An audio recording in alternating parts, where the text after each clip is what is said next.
So hello everyone, in today's video we're gonna talk about NIT Agartala experience. तो यार अभी recently मैं अपने कनेक्शन के थ्रू मिला था एक NIT अगरतला के 2017 पास्ड आउट स्टूडेंट से। तो मैंने सोचा यार इसको एक अपॉर्चुनिटी के रूप में देखें और हम 2023 जैसे कि निमसेट आने वाला है तो हम जाने कि एग्जैक्टली NIT अगरतला कैसा कॉलेज था और उनका एक्सपीरियंस कैसा रहा NIT अगरतला से MCA करने के बाद। और एग्जैक्टली उन्हें देखा जाए तो 6 इयर्स हो चुके हैं पास्ड आउट हुए हुए। तो यार आज की वीडियो में आपको बहुत ज़्यादा मोटिवेशन मिलने वाली है जो भी निमसेट 2023 निमसेट 2024 के एस्पिरेंट्स हैं उनके लिए। So hello Vivek, can you introduce yourself, अपना बैकग्राउंड बता दो, जो अंडर ग्रेजुएट कहाँ से की थी आपने और पोस्ट ग्रेजुएट कैसे की थी और कहाँ से की थी, और अपना थोड़ा बहुत कोडिंग बैकग्राउंड बता दो सबको। So, hi Basu, my name is Vivek Kumar Yadav. So, I did MCA from NIT Agartala, 2014 to 17 batch I was. So, yeah, मैंने MCA से पहले BCA किया था जो कि डिस्टेंस लर्निंग से कर रखा था। ये एक प्राइवेट मतलब यूनिवर्सिटी तमिलनाडु की जो अपने नॉर्थ इंडिया में गोरखपुर में उसका डिस्टेंस लर्निंग एजुकेशन का सेंटर था, जिससे मैं वो प्रीस्ट यूनिवर्सिटी करके था। तो उससे मैंने अपने BCA कंप्लीट किए थे और उसके बाद मैंने गैप दिए 3 इयर्स। तो कुछ फैमिली की ज़रूरतों की वजह से मैं BCA के बाद कंटिन्यू नहीं कर पाया अपनी मतलब पढ़ाई या जॉब, जो भी मेरी सोच थी। तो मैं फैमिली को दो साल दिए, उसके बाद आई डिसाइड कि मैं MCA करूँगा। उसके बाद मैंने कोचिंग ज्वाइन की थी प्रिपरेशन करने के लिए निमसेट के लिए। मैंने जो कोचिंग ज्वाइन की थी वो कानपुर में ज्वाइन की थी। तो वहाँ पे काफ़ी मतलब एक इन्वायरमेंट मिला मुझे जो काफ़ी अच्छा रहा, क्योंकि मुझे पहले से नहीं पता था। तो मुझे बहुत हेल्प हुआ और मेरी जो निमसेट में रैंक थी वो 1012 थी। OBC में 225 या समथिंग लाइक ऐसा कुछ था। सो मुझे NIT अगरतला इस बेसिस पे मिला था। सो जो मैंने प्रिपरेशन की थी वो मेरा मैथ उतना अच्छा नहीं था, लेकिन मेरा रीजनिंग काफ़ी अच्छा था, तो जिसकी वजह से मुझे स्कोर्स मिल गए इतने कि मैं NIT अगरतला मुझे मिला। ओके मैं आफ्टर 2017 मैं इंडस्ट्री ज्वाइन किया as a web developer. So still I am continuing that journey.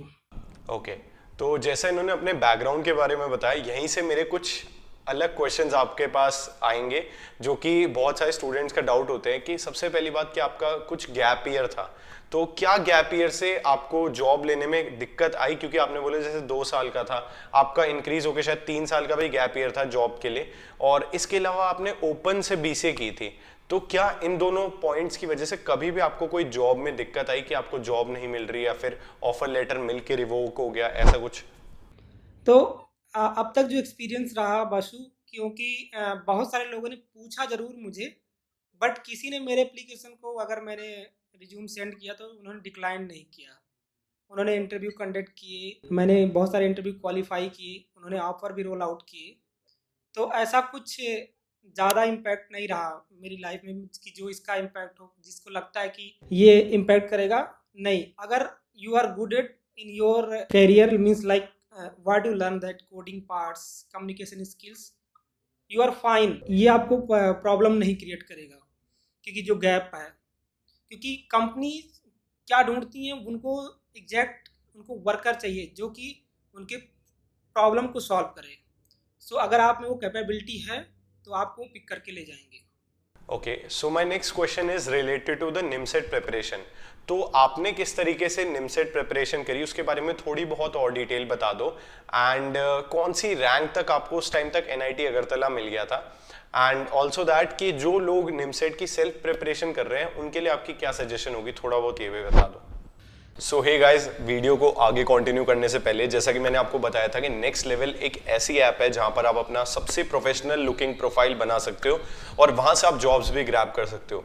तो यहां पर एक बिग अनाउंसमेंट है कि नेक्स्ट लेवल ऐप लेके आए अपना एक AI पावर्ड रेज्यूमे बिल्डर। तो जैसा कि हमें अब रेज्यूमे बनाने के लिए सबसे पहले फॉर्मेट ढूंढना पड़ता था, एक बढ़िया सा टेम्पलेट ढूंढना पड़ता था, फिर जोन सी भी हमें जॉब चाहिए उसके हिसाब से सोचना पड़ता था कि यार कैसा रेज्यूमे बनाएं। लेकिन यहाँ नेक्स्ट लेवल ऐप से बहुत ज्यादा सिंपल हो चुका है। यहाँ पर आपको सिंपली इनके AI पावर्ड चैटबॉट पे सिंपली कुछ प्रॉम्प्ट लिखने से, जहां आपकी स्क्रीन पर आ रहा होगा, सिंपली आपका 3 से 5 मिनट के अंदर कोई भी प्रोफेशनल लुकिंग पर्सनलाइज रेज्यूमे बन जाएगा। तो आप प्रोफेशनल लुकिंग किसी भी प्रोफाइल के लिए एक स्पेसिफिक आपको ये आइडियाज देता है कि आप इस तरीके का रिज्यूमे बना सकते हो। तो आप एक सिंपल प्रॉम्प्ट से, जैसा आपकी स्क्रीन पर आ रहा है, चाहे आपको बिजनेस डेवलपमेंट की जॉब चाहिए या फिर कोई भी कॉर्पोरेट रिलेशन की, आप अपना बेस्ट रिज्यूमे बना सकते हो। अगर आप भी स्ट्रगल कर रहे हो अपना रिज्यूमे बनाने के लिए तो नेक्स्ट लेवल ऐप जरूर जाके चेकआउट करो। और ध्यान रखना ये डेस्कटॉप पे ही ओपन हो सकता है, तो आप इजीली डेस्कटॉप पे व्यू करके अपना रिज्यूमे बना सकते हो। देखो, मैंने कोचिंग ज्वाइन किया था क्योंकि मुझे बहुत ज़्यादा आइडिया नहीं था इन सब के बारे में। तो वहाँ से मुझे एक इन्वायरमेंट मिला काफ़ी अच्छा, जो काफ़ी गाइडलाइंस होती है, जो कि मेरी लिमिटेशन थी, जो कि मैं नहीं जान पाया, मेरा गैप हुआ, जिसकी वजह से मुझे ज़्यादा पता नहीं चल पाया कि निमसेट में क्यों, कैसे, क्या करना चाहिए। तो मैं अपने एक फ्रेंड के थ्रू कोचिंग ज्वाइन किया था, तो जिससे वहाँ पे काफ़ी कुछ मुझे हेल्प हुआ कोचिंग के थ्रू। उन्होंने स्टेप बाय स्टेप मुझे लर्निंग दी। उसके बाद वहाँ पे जो सबसे बेस्ट मुझे लगा, क्योंकि टेस्ट सीरीज वहाँ की बहुत अच्छी थी, जहाँ पे मैंने कोचिंग ज्वाइन की थी, वो टेस्ट सीरीज मेरे लिए बहुत हेल्प किया, क्योंकि मैं वीकली अपने जो मेरी प्रिपरेशन थी उसको मैं कैलकुलेट कर पा रहा था कि कहाँ पे मैं पहुँच पा रहा हूँ, मेरे टारगेट्स क्या हैं, जिसको मुझे अचीव करने के लिए अभी कितने चीज़ें बाकी हैं जो कि मुझे करना चाहिए। तो उस हिसाब से मैंने अपने आप को प्रिपेयर्ड किया इसके लिए, उस टेस्ट के बेसिस पे। क्योंकि मुझे जब मैं पढ़ता था तो मुझे लगता था कि आज काफ़ी पढ़ लिया है, ये इतना ठीक है। बट जब मैं टेस्ट देता था तो पता चलता था मेरी रैंक पता नहीं कहाँ चली गई है। तो वो ओके। एक मोटिवेशनल पॉइंट था मेरे लिए कि जो टेस्ट सीरीज थी वो बहुत हेल्पफुल की। तो जो मतलब सेल्फ प्रिपरेशन कर रहे हैं, मैं उनको यही सजेस्ट करूँगा कि वो मॉडल पेपर्स लगाएं, अपने आप को उस इन्वायरमेंट में डेवलप करें, जो कि जो कल्चर जो इन्वायरमेंट होता है टेस्ट का, मतलब एग्ज़ाम का, वो टेंस माहौल क्रिएट करें, जिससे उनको फ़ायदा मिलेगा। अगर वो उनकी अगर कैपेबिलिटी है तो वो बहुत सारे ऑनलाइन टेस्ट सीरीज आते हैं, उसको ज्वाइन कर सकते हैं। बहुत सारे फ्री टेस्ट सीरीज आते हैं, उनको ज्वाइन कर सकते हैं। अगर ये भी नहीं कर सकते हैं तो बेस्ट है कि निमसेट के जितने भी मॉडल पेपर्स अवेलेबल हैं उनको वो सॉल्व कर लें। बट उस इन्वायरमेंट को, कि वो 3 आवर्स के अगर पेपर हैं, 2 आवर्स एंड हाफ के अगर पेपर हैं, तो उसको वो वॉच के थ्रू वो बैठ के उसको एज ए टाइम देखें। और ये भी ज़रूर नोटिस करें कि उनकी जो सॉल्विंग स्किल है क्वेश्चंस को, वो अपने टाइम के अकॉर्डिंग मेंटेन करें। अगर कोई क्वेश्चन ज़्यादा लंबा जा रहा है तो वो उसको स्किप करके, मीन्स उसको वेटिंग में रखें, कि ताकि अगर उनके पास लेटर में टाइम बचता है और बाकी क्वेश्चंस नहीं सॉल्व कर रहे हैं तो उसके ऊपर जा सकते हैं, वो ट्राई कर सकते हैं। लेकिन कहीं उनको शुरुआत में ऐसे क्वेश्चन लेंदी मिल जाए जिसकी वजह से उनको शॉर्ट वाले जो इजी क्वेश्चन जिससे उन्हें पता हो इजली उसको सॉल्व कर सकते हैं, वो मिस ना कर दें। तो ये सारी चीज़ें उनको ज़रूर ध्यान रखनी चाहिए, जो कि मुझे वो टेस्ट सीरीज के थ्रू मिला था। तो ये सारे पॉइंट्स ज़रूर किसी को भी जो भी प्रिपरेशन कर रहे हैं इस चीज़ के लिए, निमसेट के लिए, अदर एमसीए एग्ज़ाम के लिए, उनके लिए ज़्यादा बेस्ट होगा ये अगर वो अपने दिमाग में रखें। So my next question to you is that कि एनआईटी अगरतला की प्लेसमेंट्स कैसी थी उस टाइम पे, एंड करंटली आप ये बताइए कि उस टाइम पे जो आपको पहली जॉब मिली थी, क्या ऑन कैंपस मिली थी या ऑफ कैंपस? एंड एक और क्वेश्चन मैं इसी में ऐड करना चाहूँगा कि NIT Agartala is the last MCA college जो आपको मिलता है आपकी रैंक आने पे, तो उसके ऊपर आपका क्या पॉइंट ऑफ व्यू है कि वो लास्ट किस वजह से आता है? हाँ, तो देखो, प्लेसमेंट एमसीए की ठीक ठाक थी। सारे तो प्लेस नहीं हुए थे, क्योंकि उनका कुछ रीजन था। रीजन ये था कि बहुत सारे लोगों के 60 नहीं थे, जो बहुत सारी कंपनियां नहीं अलाउ करती हैं, जिसकी वजह से उनका प्लेसमेंट रुका। तो लेकिन उन्होंने लोगों ने क्या किया था, हमने एक कम्युनिटी बनाई थी खुद की अपनी। हम आउटसाइड रीच आउट कर रहे थे, कंपनियों को अप्लाई कर रहे थे, इंटर्नशिप के थ्रू जा रहे थे, फ्रेशर्स जॉब के थ्रू जा रहे थे, जॉब पोर्टल यूज कर रहे थे बहुत सारे। तो जिससे ऑलमोस्ट लाइक 80 to 90% लोग सारे के सारे प्लेस्ड हो गए थे। बट अगर कैंपस थ्रू की बात की जाए तो 60% स्टूडेंट जो थे वो प्लेस हुए थे, जिनके क्राइटेरिया थे वो ऑलमोस्ट सारे प्लेस हो गए थे।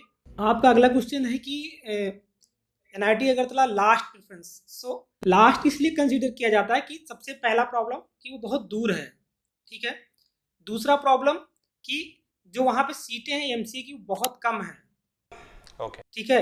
तो नंबर ऑफ स्टूडेंट कम होने की वजह से वहाँ पे प्लेसमेंट की जो अदर एनआईटीज में है, जहाँ पे 90+ सीटें हैं, उनकी ज़्यादा मेजोरिटी होने की वजह से उनके पास अपॉर्चुनिटी ज़्यादा होती है कंपेयर टू। तो हमारे जो यहाँ पे होते हैं वो हमें जो कंप्यूटर सीएस है उसके साथ कोऑर्डिनेट करना पड़ता है बीटेक के साथ, क्योंकि हमारे जो अलग से पूरा एक वो नहीं है कि हमारी अलग से ब्रांचेज है पूरी तरीके से, तो हमें उनके साथ ही जाना पड़ता है क्योंकि जो स्ट्रेंथ है वो बहुत कम है हमारी। Okay. So my next question to you is that कि how is your life after NIT Agartala?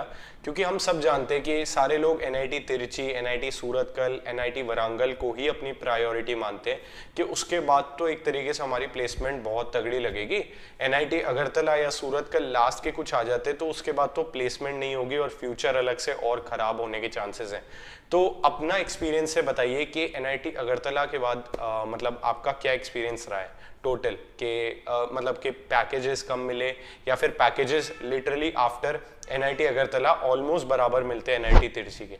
अगर बात की जाए एनआईटी की तो बहुत ही अच्छा एक्सपीरियंस रहा हमारा। वो कल्चर मैंने अपनी लाइफ में कभी नहीं देखा जो हमने एनआईटी अगरतला में देखा। उसके बाद मेरी लाइफ टोटली चेंज हो गई, क्योंकि जो मैं सोच के गया था वो सारे डिजायर मेरे पूरे होते जा रहे हैं। तो अगर बात की जाए एनआईटी तिरछी और एनआईटी अगरतला की, ऑब्वियस बात है कि वो टॉप कॉलेज है एनआईटी का। वहाँ पे प्रीमियम मतलब प्रीमियम स्टूडेंट जाते हैं जो जिनकी रैंक अच्छी होती है, तो वो बहुत सारे खुद में अपने आप में कैपेबल होते हैं, ठीक है, जैसे कि उनकी हायरार्की के हिसाब से एनआईटी अगरतला नीचे आता है। लेकिन अगर बात की जाए आफ्टर दैट कैंपस, सो सब आज के टाइम में सब इक्वल पे हैं, सारी एनआईटी एक जैसे ट्रीट की जाती है। तो प्लेसमेंट बस वो कैंपस तक ही सीमित रहता है। अगर आप में वो स्किल है, आप में कोडिंग की स्किल्स है, या आप में जो भी आपने कुछ न्यू एल्गोरिथम जनरेट करने की स्किल्स है, आपने वो प्रैक्टिस किया है, तो ना तो एनआईटी अगरतला डिपेंड करता है ना एनआईटी तिरछी डिपेंड करता है, आपको अच्छी प्लेसमेंट मिलेगी। तो मेरे हिसाब से ये ज़्यादा डिफेक्ट नहीं करता है। ओके, सो आई होप यार यहाँ पर जो भी लोग का डाउट होता है कि लास्ट NIT हमें चूज करना चाहिए नहीं करना चाहिए, तो आपको यहाँ पर एक सही गाइडेंस मिल गई होगी। So my next question to you Vivek is that कि how is your job experience, like what is your job, आप क्या काम करते हो exactly, and what is your tech stack that you are working on?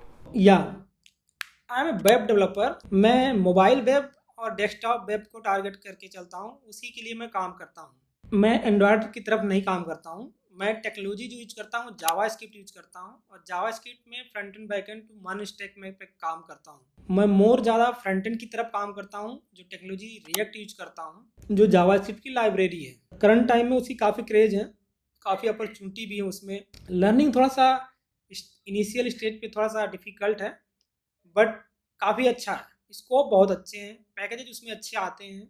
ये उसके फ़ायदे हैं। जावास्क्रिप्ट टेक्नोलॉजी के थ्रू आप अगर कोई जाना चाहता है इसमें तो जा सकता है। Okay, so my next question to you is that कि जैसा आपको पता है कि चैट GPT आ चुका है और भी बहुत सारे अलग अलग AI टूल्स आ चुके हैं, तो जैसा कि हमने बात करी कि आप वेब डेवलपर हो, तो what is your point of view कि क्या AI और अलग अलग एल्गोरिदम्स AI के और मशीन लर्निंग के क्या डेवलपर्स की जॉब ले लेगा, जैसा कि ले ऑफ्स का टाइम चल रहा है, तो what is your point of view? मुझे अब तक कुछ ऐसा नज़र नहीं आया। हेल्पफुल तो है थोड़ा ये, बट अगर बात की जाए जॉब इम्पैक्ट के लिए तो अभी तक तो ऐसा कुछ नज़र नहीं आया। इन फ्यूचर लाइक 10-20 ईयर्स, जब चैट GPT के पास डेटा बहुत ज़्यादा हो जाए तो हो सकता है वो, अभी वो इतना कैपेबल नहीं है कि पूरा एप्लीकेशन जनरेट कर सके। सो वो बस स्मॉल स्मॉल चीज़ें जनरेट करता है। तो अभी तक तो कुछ ऐसा नज़र नहीं आ रहा कि वो इम्पैक्ट करे। जैसे कि पहले कुछ और भी ऐसे फ्रेमवर्क या ऐसे कुछ चीज़ें आई हैं जो कि ज़्यादा कुछ भी इम्पैक्ट नहीं कर पाई, तो मुझे तो नहीं लगता कि ये ज़्यादा इम्पैक्ट करेगा इन साइड पे। ओके, तो my next question to you is that बहुत इंपॉर्टेंट है कि आपको जैसा कि पता है कि फैन कंपनीज में स्पेशली काफ़ी ज़्यादा ले ऑफ्स हो रहे हैं इस वक्त। हर company like Google, Meta, Amazon, Microsoft तक हर कंपनी ले ऑफ कर रही है। And what is your point of view कि हमें फैन चूज करनी चाहिए या फिर कोई स्टार्टअप, तो इसके ऊपर आपका क्या पॉइंट ऑफ व्यू है?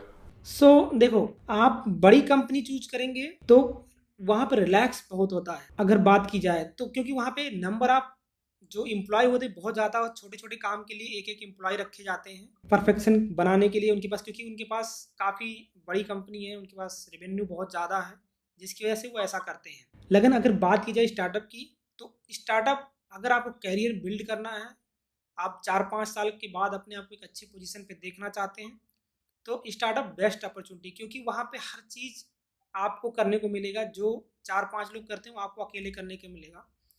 वो चीज़ें आपको सीखने का मौका भी मिलेगा। सो मेरा ओपिनियन तो यही है कि अगर आपको अगर लर्न करने की बहुत ज़्यादा है, आप फ्यूचर प्लान करके चल रहे हैं कि मुझे कहाँ पे अपने आप को 4-5 साल में पोजीशन करना है, तो उस हिसाब से मेरे हिसाब से तो स्टार्टअप ज्वाइन करना चाहिए। मैंने भी वही किया था, स्टार्टअप ही ज्वाइन किया था। मैंने बहुत सारी चीज़ें मैं इस इंडस्ट्री में ही लर्न किया हूँ। मैं सिर्फ कॉलेज से कोडिंग सीख के आया था, C++। तो मैं बाकी जो डेवलपमेंट के पार्ट्स हैं, जो जिससे एप्लीकेशन बनते हैं, वो सारी चीज़ें मैं यहीं पे सीखा हूँ इंडस्ट्री में, जो कि मैंने स्टार्टअप ज्वाइन किया था, जिससे मुझे ये फ़ायदा मिला। ओके, तो मेरा अगला क्वेश्चन, काफ़ी सारे लोग जानना चाहते होंगे कि आफ्टर एमसीए एग्जैक्टली कितने पैकेज तक एक पर्सन जा सकता है, और कोई भी पर्सन जो आपके जितने एक्सपीरियंस का है तो उसके अराउंड सैलरी वो कितनी एक्सपेक्ट कर सकता है, क्योंकि ये सबके लिए अभी इस टाइम पे काफ़ी ज़्यादा बड़ी मोटिवेशन होगी, तो आप थोड़ा बहुत एंड दे सकते हो। सो देखो, सबसे पहले ये जरूरी नहीं कि शुरुआत में आप पैकेज पे ही टारगेट करें। अगर आपको अपने आप को इंडस्ट्री में इस्टेब्लिश करना है, आप अपनी स्किल्स को समझ सकते हैं। सबसे पहली बात, अपने आप को समझें कि क्या कैपेबिलिटी है आप में, तो उस हिसाब से आपको पैकेज ऑफर किए जाएंगे। अपॉर्चुनिटी आप खुद ढूंढ सकते हैं, वो आपको कैंपस प्लेसमेंट के थ्रू भी मिल सकता है, आउट ऑफ द कैंपस भी मिल सकता है। बहुत सारे पोर्टल्स अवेलेबल हैं, जॉब पोर्टल्स, जो कि बहुत इजीली प्रोवाइड कराते हैं। तो मेरा मानना है कि अगर आप एवरेज स्टूडेंट हैं तो अप टू 6 लाख से आप अपने कैरियर स्टार्ट कर सकते हैं, या बिलो भी थोड़ा आप ले सकते हैं। अगर आपकी ऊपर डिपेंड करता है वो कैसा, आपकी चॉइस क्या है, आपकी डिजायर क्या है। आपको लगता है कि यू कैन बेटर डिजर्व, तो आप और भी ट्राई कर सकते हैं बहुत सारे जॉब्स के लिए। बट 6 to 8 lakhs ठीक है, आप मतलब स्टार्ट कर सकते हैं अपना करियर। आप अगर कोडिंग में अच्छा है, आपने गिग्स फॉर गिग्स क्रैक किया है, तो आप एक बार स्टार हैं, तो आप जा सकते हैं, बहुत अच्छे पैकेज जा सकते हैं। मैं जानता हूँ जिनको, जो उस टाइम में भी 40 लाख तक गए थे ये सारे करके। तो आप मतलब अपॉर्चुनिटी है, आप कैसे भी करके जा सकते हैं। जैसे कि आप उस तरह अपने कोडिंग स्टैंडर्ड को समझें। ऐसा भी जरूरी नहीं कि आप अगर कोडर नहीं तो आपको जॉब नहीं मिलेगी। आपके पास बहुत और अपॉर्चुनिटी है जो आपको सॉफ्टवेयर इंजीनियर बना के रखेंगी, उससे भी आपको सेम सैलरी मिलेगी। जैसे कि आप QA की तरफ जा सकते हैं, आप इंजीनियरिंग मैनेजर की तरफ, मतलब प्रोडक्ट मैनेजर की तरफ जा सकते हैं, आप डिजाइन की तरफ जा, अगर आपको डिजाइनिंग में ज़्यादा इंटरेस्ट है आप डिजाइनिंग की तरफ जा सकते हैं, बिजनेस एनालिस्ट की तरफ जा सकते हैं, आप डाटा साइंस की तरफ जा सकते हैं। ये सारी भी अपॉर्चुनिटी, ऐसा जरूरी नहीं कि आपको कोडिंग स्किल बहुत अच्छे से आनी चाहिए। आप में वो कैपेबिलिटी है कि आप अपने आप को समझें सबसे पहले कि आप क्या करना चाहिए आपको, जो आपके लिए थोड़ा सा, या किसी से आपको समझ नहीं आ रहा है तो अपने बारे में बताएं, और उससे पूछें कि अपॉर्चुनिटी किस में है, किस तरीके से करियर ग्रोथ किया जा सकता है। तो वो सारी चीज़ें भी आप मतलब खुद को प्रिपेयर कर सकते हैं, समझ सकते हैं बेस्ट। आप 1 साल के बाद 25-30 एक्सपेक्ट कर सकते हैं, 2 साल के बाद भी आप पे डिपेंड करता है आपने क्या स्किल अचीव की है, इंडस्ट्री की रिक्वायरमेंट क्या है। आप 2-3 साल अभी HD2 के लिए भी 40-50 एक्सपेक्ट कर सकते हैं, जो मिलता है, कई लोगों को मिलता है, मुझे भी मिला है, तो कर सकते हैं, ऐसा नहीं है। ऐसा भी ऐसा भी एक्सपीरियंस मेरा है कि जो कॉलेज में अच्छे नहीं थे, इंडस्ट्री में बहुत अच्छे हैं, वो अच्छे खासे पैकेज पे काम कर रहे हैं। जो कॉलेज में थे अच्छे, वो आज इंडस्ट्री में उतने अच्छे नहीं हैं। तो ऐसा भी वो लोग ना सोचे कि अगर मैं जाऊंगा कॉलेज में अच्छा नहीं कर पाया या ऐसा कुछ, ऐसा नहीं है। आपको ट्राई करना पड़ेगा, कोशिश करना पड़ेगा, वो तभी आपको अचीव मिलेगी। So last question of this amazing podcast, कि आपकी क्या करियर एडवाइस होगी कि मतलब लोगों को किस फील्ड में जाना चाहिए, किस तरीके से एमसीए को अपने अच्छे तरीके से करनी चाहिए ताकि मतलब उनका करियर अच्छा हो सॉफ्टवेयर डेवलपमेंट में। What is your advice on that? So suppose करो कि जिसने CS से BTech नहीं कर पाया, सपोज करो जिसने वो नहीं किया, किसी ने BSc कर रखा है, किसी ने BA मैथ्स कर रखा है, या कुछ और कर रखा है, तो उनके लिए वो अगला मौका है, वो द्वार खुलता है जिससे कि वो चीज़ें अचीव कर सकते हैं, जो कि लोग BTech या IIT JEE के थ्रू ऐसा कुछ करके वहाँ पे जाते हैं NITs वगैरह में। वो यहाँ से भी जा सकते हैं, same faculty, same environment, same placement cell, सारी चीज़ें सेम ही मिलती हैं। तो वो बेस्ट अपॉर्चुनिटी है, मेरा मानना है कि आप उसके थ्रू भी आप एक तरीके कह सकते हैं, थोड़ा लॉन्ग घूम के आपको आना पड़ रहा है, मतलब आप मास्टर्स करके आ रहे हैं, बट सेम है, कुछ भी डिफरेंस नहीं है। तो ये बहुत ही बेस्ट अपॉर्चुनिटी है मेरे हिसाब से। मेरी तो लाइफ चेंज हुई है, बाकी लोग भी ट्राई कर सकते हैं इसको। ओके ओके, तो आई होप यार यहाँ पर इस छोटे से पॉडकास्ट से जो भी निमसेट 2023 2024 के एस्पिरेंट्स हैं उनकी काफ़ी ज़्यादा मदद हुई होगी, और उनको काफ़ी ज़्यादा बिगेस्ट मोटिवेशन मिला होगा कि अगर आपको लास्ट NITs भी मिलते हैं तो आपकी इंडस्ट्री में वैल्यू उतनी है जितनी भी टॉप NIT के स्टूडेंट्स की है। तो अगर आपको ये वीडियो अच्छी लगी हो तो आप ज़रूर कनेक्ट हो सकते हैं मुझसे या फिर विवेक से, हमारी लिंक्डइन आईडी डिस्क्रिप्शन बॉक्स में दी हुई है। और अगर आपको ये वीडियो अच्छी लगी हो तो do give it a like, अपने दोस्तों के साथ ज़रूर शेयर करना, बहुत बड़ी मोटिवेशन मिलेगी उन्हें। और अगर अभी तक मेरे चैनल को सब्सक्राइब नहीं करा है तो डू सब्सक्राइब द चैनल। आज की वीडियो के लिए इतना ही। Thank you so much.